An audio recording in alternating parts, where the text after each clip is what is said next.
이제 로마에 도착을 했습니다. 네. 로마 교통을 좀 알아야겠죠? 네, 교통도 뭐 아주 간단하게 그렇게 알고 가도록 하겠습니다. 뭐 역사도 생략한 마당에 교통은 뭐 정말 간단하게 네. 하는 게 좋을 것 같습니다. 뭐 로마의 교통은 너무 잘 돼 있고요. 메트로도 있고 트램도 있고 버스도 아주 잘 되어 있습니다. 근데 주로 메트로를 많이 이용하고요. 네. 역시 이 버스는 외국인이 이용하는데 한계가 있습니다. 항상 버스는 네. 외국인이 타기 어렵다고 하시잖아요. 네. 그래서 제가 얼마 전에 태국 갔었을 때 버스에 도전을 하려고 네. 갔는데 도전을 해보려고 해도 안 되겠더라고요. 그렇죠. 이게 대체 사람들이 어떻게 타는 건지도 모르겠고 네. 이게 뭐 제대로 가는 돈을 건지. 어떻게 내야 되는 건지도 모르겠고. 그러니까요. 또 뭐 돈을 안 거실러주고 이러면 또 이렇게 또 뭐 그런 나라도 있죠. 아이슬란드에서 돈 안 거실러주거든요. 아, 그 비싼 곳이? 그 비싼 곳이. 그러니까 뭐 5,000원 냈는데 4,400원인데 뭐 이렇게 뭐 600원 거실러 주세요. 이게 안 되는 거죠. 일단 항상 말씀을 드리지만 네. 버스는 추천하지 않는 걸로. 그렇습니다. 예. 그래서 이 로마도 이렇게 24시간권이 있습니다. 1일권이 있죠. 유럽은 항상 그런 게 다 있구나. 네, 그게 7유로고요. 그리고 이제 48시간권이 12.5유로고 그리고 72시간권이 18유로고요. 그리고 이제 7일권도 있습니다. 24유로를 내시면 그 7일권이 있는데 요즘 오래 계실 분들은 이걸 사서 다니시면은 편하고 그 북유럽에 비하면 교통비가 싸죠. 1회권이 1.5유로니까 네. 뭐 4,400원, 뭐 4,700원 뭐 이렇게 내는 것보다는 확실히 쌉니다. 그래서 그 1일권을 사시든가 아니면은 뭐 72시간권, 뭐 4일권, 일주일권 이런 것들이 다 있으니까 이런 것들을 사셔서 이렇게 다니시면은 좋다라는 것을 제가 말씀을 드리겠습니다. 그럼 교통비만 저렴한 건가요? 아니면 전적으로 물가가 북유럽보다 좀 저렴한가요? 전적으로 어떤 분은 로마가 비싸다라고 하는데 네. 아이슬란드나 노르웨이 갔다 오신 분들은 저같이요. 갔다 온 사람들은 로마가 너무 싸다. 싸다라고 얘기합니다. 특히 맥주가 싸다. 맥주도 싸. 네. 좋으시겠는데요? 그렇습니다. 그럼 처음에 로마는 네. 꼭 나중에 마지막에 둘러봐야 될 곳이다라고 네. 하셨는데 이것도 좀 포함이 되겠네요. 그렇습니다. 그런가요? 네, 보는 거 이외에도 가격이 좀 느끼기에 네. 좀 저렴하게 느낄 수 있으니까. 네, 그렇습니다. 로마의 물가가 아이슬란드나 노르웨이에 비하면 정말 너무너무 좋았습니다. 저는. 네. 그럼 로마는 걸어서 다니기는 좀 힘들겠죠? 네, 그 레이캬비크나 뭐 오슬로나 암스테르담 정도만 돼도 걸어 다닐 수가 있고 저는 걸어 다녔지만 그 로마는 참고로 말씀을 드리면 인구가 423명이나 되는 이게 거대 도시입니다. 423명이라고 하셨는데 지금? 예, 423만 명. 3만 명 깜짝 놀랐어요. 제가 네. 이게 배가 고파서 이런 것 같아요. 배가 꼬르륵 소리가 나는데 423명이 아니라 423만 명이나 되는 거대 도시이고 네. 또 로마시의 그 행정구역의 면적이 1285제곱킬로미터니까 서울의 2배 정도 됩니다. 서울의 2배예요? 예, 나 서울의 그거를 2배 지금 걸어 다닐 수 정도. 있냐고 물어봤네. 예, 무식하고만 제가. 그러니까 무슨 관광지 정도는 뭐 여기 갔다 걸어 다닐 수가 있지만 이게 뭐 저쪽에 있는 유적지, 뭐 저 끝에 있는 유적지 이런 데는 뭐 걸어 다닐 수가 없고 네. 그래서 로마는 걸어 다니는 게 무리가 있기 때문에 교통권을 구입하시는 게 좋습니다. 네. 알겠습니다. 그럼 그 지하철 같은 거 타면 네. 빠르게 좀 잘 가는 편인가요? 저 그게 궁금합니다. 뭐 배차 간격이 우리나라처럼 빨리 오거나 뭐 그러는지. 우리나라처럼 무슨 이 3, 4분에 한 번씩 있는 지하철은 전 세계를 통틀어 봐서 정말 몇 군데 없는 것 같고요. 몇 군데 없는 것 같고 뭐 뉴욕이나 일본 정도나 그런 빠른 지하철이 있고 유럽의 지하철은 제가 봤을 때는 배차 간격이 길 때는 막 15분. 꽤 걸리네. 예, 제일 짧아도 한 10분 정도 되는 것 같습니다. 10분 정도 한국 사람들은 10분이라 그러면 꽤 긴 거죠. 못 참죠. 못 참죠. 그러니까 뭐 2, 3분 안에 오는 지하철은 뭐 한국 포함해서 몇 군데 안 되는 걸로 알고 있습니다. 그것도 궁금합니다. 네.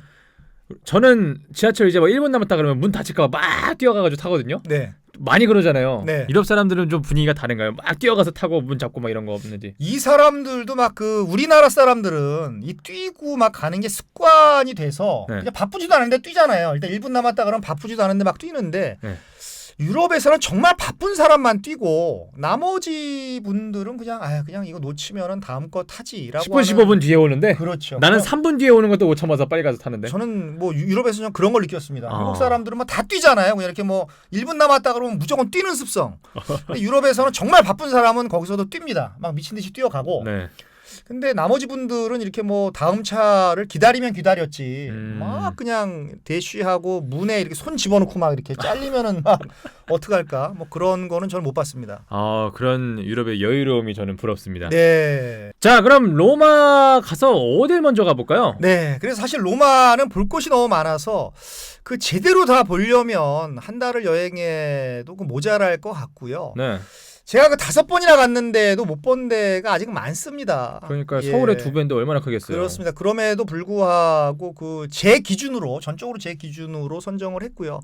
그래서 제 기준으로는 그 바티칸의 그 성 베드로 성당을 제가 꼽았습니다. 네. 그래서 이 바티칸을 그 제가 맨 처음에 이렇게 갔을 때 너무너무 감동을 느꼈는데 우리가 말하는 로마 카톨릭 교회의 그 총 본산이 되겠습니다. 성당의 길이만 187m고요. 그 11개의 그 11개죠. 11개 예배당과 45개의 재단이 있고 최대 6만 명까지 수용할 수 있는 오? 그 자타공이 세계 최대의 성당입니다. 물론 요 근래에 뭐 다른 나라에 어떤 그 큰 최대의 성당이 그 세워졌는지는 제가 모르겠습니다만은 자타공이 세계 최대의 성당으로 이렇게 불리는 그런 곳입니다. 성당에 6만 명이 들어간다고요? 그렇습니다. 꽉 찼을 때 6만 명이 들어가는 것이죠. 우리 상암 월드컵 경기장에 들어가는 정도가 성당에 들어가는 거네요? 그렇습니다. 이야, 얼마나 여기 큰 뭐 거야, 교황이 나타날 때는 인산인해로 정말 사람이 등과 등이 이렇게 부딪힐 정도로 꽉꽉 차는 그런 성당이거든요. 와, 6만 명이서 동시에 아멘 하면 이게 엄청 울리겠는데요? 그렇습니다. 대단한 것이죠. 야. 그래서 그 예수님의 수제자 사도 그 베드로, 그 사도 베드로의 후계자로서의 교황을 최고 지도자로 모시고 있는 그 어떻게 말씀드려야 될까요? 그 종교인이 지배를 하는 신권이 지배를 하는 그런 종교 국가가 되겠습니다. 세계 최대 종교의 총 본산인 것이죠. 네. 그래서 엄밀히 따지면 이번 편은 그 로마 편이면서 그 바티칸이 로마 안에 들어가 있기 때문에 로마에 들어가 있기 때문에 그 로마와 바티칸 시국편이라고 해야 엄밀히 말하면은 그 맞는 것이 그 되겠습니다. 바티칸이 엄청 작은 곳이잖아요. 제가 알기로 세계에서 가장 작은 나라가 바티칸으로 알고 있는데. 예, 바티칸이 우리가 바티칸 하지만 바티칸 시국이 원래 명칭이고 가장 작은 나라입니다. 좋은 질문입니다. 아, 그게 로마 안에 있는 거였어요? 그렇습니다. 이탈리아 안에 있는 건 알았는데. 네.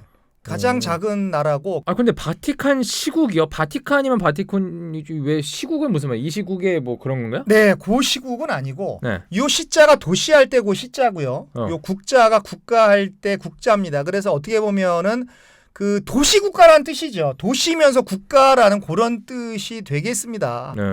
그래서 교황이 통치하는 조금 전에 말씀드렸듯이 그 신권 국가이기도 하고 이 교황이 다스리니까 교황이 실제로 거기 사시는 거고요. 교황의 모습을 보기 위해서 중요한 날마다 그냥 관광객들과 그 성지순례객들로 꽉 차는 그런 뭐 장소이면서 도시면서 국가라고 할 수가 있고 그래서 정식 명칭을 말씀을 드리자면 스타토 델라 시타 델 바티카노 어렵네요. 예. 그래서 이게 도시면서 국가이면서 그냥 바티칸 우리가 부르죠. 그래서 1929년에 교황청과 그 이탈리아 정부가 그 라테라노 조약을 체결하게 됩니다. 이 라테라노는 그 이탈리아의 나중에 말씀드리겠지만 궁전인데요. 그래서 이 라테라노 조약을 통해서 바티칸은 독립국가로 인정을 받게 되고요. 네. 이 조약을 체결한 사람이 바로 이탈리아의 그 무시무시한 독재자 아돌프 히틀러와 더불어서 가장 무시무시한 독재자 그 무솔리니가 되겠습니다. 아, 네. 이 무솔리니가 어떻게 이걸 허용을 해줬는지 저는 그거는 아직 그 역사를 충분히 공부를 해서 모르겠는데 무솔리니하고 네. 교황청하고 조약을 통해서 이 바티칸을 국가로서 인정을 이렇게 했다라는 겁니다. 1929년에. 예, 요 무솔리니가 그 당시 총리였다라고 하는 것을 알려주는 팟캐스트는 아마 저희 팟캐스트가 유일하지 않을까. 네. 좀 자랑을 해야 되나요? 아니 저는 궁금한 게 생각합니다. 바티칸이 네. 세계에서 가장 작은 나라잖아요. 네. 얼마나 작길래 세계에서 가장 작은 거예요? 네, 바티칸의 면적은 그 0.44 제곱킬로미터이니까. 에? 0점이요? 예, 0.44. 뭐야? 그러니까 가로 440m, 세로 440m라고 산술적으로 표현이 되는데 뭐 서울의 경복궁 정도의 면적이라고 보시면 됩니다. 경복궁이 0.433 제곱킬로미터입니다. 아니 그렇게 작아요? 네. 이게 어떻게 나라지? 참고로 말씀드리면 독도의 2.3배. 이게 말이 좀 이게 나라냐? 말이 좀 이상한데. 네. 이게 이렇게 작은 나라가 있구나. 예, 그렇습니다. 그럼에도 불구하고 인구가 그 네. 안에 한 1,000명 정도가 살고 있습니다. 실질적으로. 아니 그럼 네. 국기가 있나요? 국기 있습니다. 바티칸 국기 있습니다. 아니 그럼 예. 바티칸 국기가 있고 자치적인 나라입니다. 독립국가입니다. 그럼 바티칸에 사는 사람들은 네. 요 바로 옆으로 이제 조금 나와가지고 이탈리아에 살고 왔다 갔다 하고 그러나? 이탈리아 사는 사람들은 바티칸에 이사 가고 막. 근데 뭐 바티칸 안에서 살 수 있는 사람들은 아주 한정적이라서 네. 그냥 관광객으로 들어갔다 나오는 것이지. 그 안에서 상주하려면 뭐 종교 지도자나 종교 관련된 그런 사람들만 사는 거죠. 그렇게만 되는 거예요? 그렇습니다. 뭐 아무나 이렇게 로마 살다가나 바티칸 안으로 가서 집 짓고 살게 이렇게는 못 하는 거죠. 그래서 나는 또 생각하기 제가 항상 네. 또 스포츠 이런 거 생각하니까 네. 저 나라도 그럼 축구를 1,000명 중에 나와서 하나? 이 네. 생각을 했었네요. 네. 뭐 종교 축구 구단이 있는지는 모르겠습니다만은 그렇지는 않고. 네. 네. 바로 로마 안에 있는 바티칸 독립 국가가 되겠습니다. 신기하네요. 예. 네.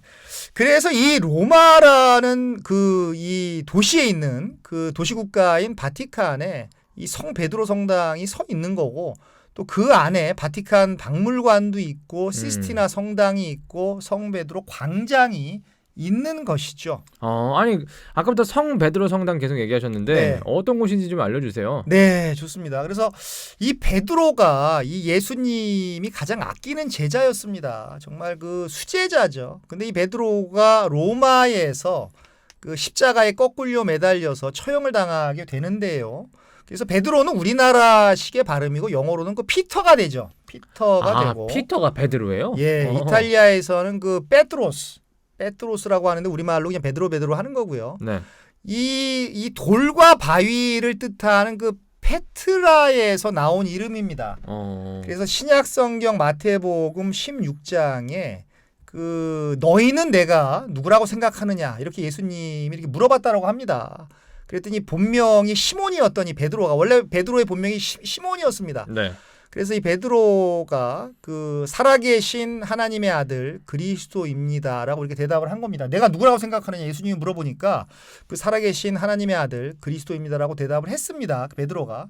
그랬더니 예수님께서 너는 너의 본명은 시몬이지만 너는 이제부터 너의 이름은 베드로다. 내가 이 바다 위에 그러니까 내가 이 바위 위에 그러니까 베드로가 되겠죠. 네. 내가 이 바위 위에 내 교회를 세울 터인즉 저승의 세력도 그것을 이기지 못할 것이다. 이렇게 말씀하셨다라고 성경에 나와 있는 것이죠. 네. 그래서 이 바위가 바로 베드로가 되는 거고 이 영어로 피터가 되는 거고 그 이탈리아 말로 페트로스가 되는 것이죠. 그래서 바로 그 성경에 나오는 그 베드로를 위한 바로 그 성당인 것입니다. 브라이언 교회 좀 다니셨나 봐요. 예, 제가 막 지금 목사님 같이 막 설교했나요? 이거 어떻게 이렇게 잘하세요? 예, 저희 집안에 목사님이 3분 계시는데 제가 그 예. 목사님의 DNA가 좀 있는 것 같습니다. 근데 실제로 지금 다니진 않으시고. 지금은 제가 뭐 부활절하고 네. 그 크리스마스 이틀만 그 다니고 네. 있습니다. 제 여자친구랑 똑같으시네요. 네. 여자친구도 딱 연말에 한 번, 또 연초에 한 번 이렇게 간다고 하는데. 네. 바로 그 베드로가 있는 그 네. 베드로하고 뛸래야 뛸 수가 없는 그 베드로의 죽음과 관련이 있는 예수님의 수제자 베드로와 정말 깊은 관련이 있는 바티칸 시국 안에 있는 성 베드로 성당이었습니다. 뭔가 이런 얘기 들으면 경건해져요, 막. 네. 그래서 베드로를 설명하는데도 이렇게 시간이 많이 듭니다. 그래서 베드로가 처형을 당한 후에 로마 초대 교황으로 추대가 되었습니다. 예. 죽으니까 사람들이 그를 이제 지도자로 이제 추대를 한 것이죠. 그래서 그의 무덤 위에 서기 324년에 콘스탄티누스라고 하는 황제가 너무 유명한 황제죠. 콘스탄티누스 황제가 처음으로 이 베드로 성당을 세우게 됩니다. 엄청난 역사죠. 네. 그리고 1452년에 시간이 많이 지난 1452년에 교황 니콜라우스 5세가 좀 증축을 해라, 재건을 해라라고 지시를 했고요. 1506년에 교황 율리우스 2세 또 나옵니다. 이 교황 네. 율리우스 2세가 이 브라만테라고 하는 유명한 건축가한테 이 공사를 다시 지시를 또 합니다. 그래서 그 이후에 라파엘로도 관여를 하고 미켈란젤로도 관여를 하고 네. 그리고 다빈치도 관리를 하고 그다음에 베르니니도 그 관여를 해서 다 붙었구만. 예, 당대 최고의 예술가들의 손을 거쳐서 정말 그 120년 만에 지금의 모습으로 진짜 이렇게 재건축이 된 것이죠. 아까부터 왜 로마 얘기하는 게 계속 성 베드로 성당을 얘기하시는지 네. 왜 그러신지 알겠네요. 네, 그렇습니다.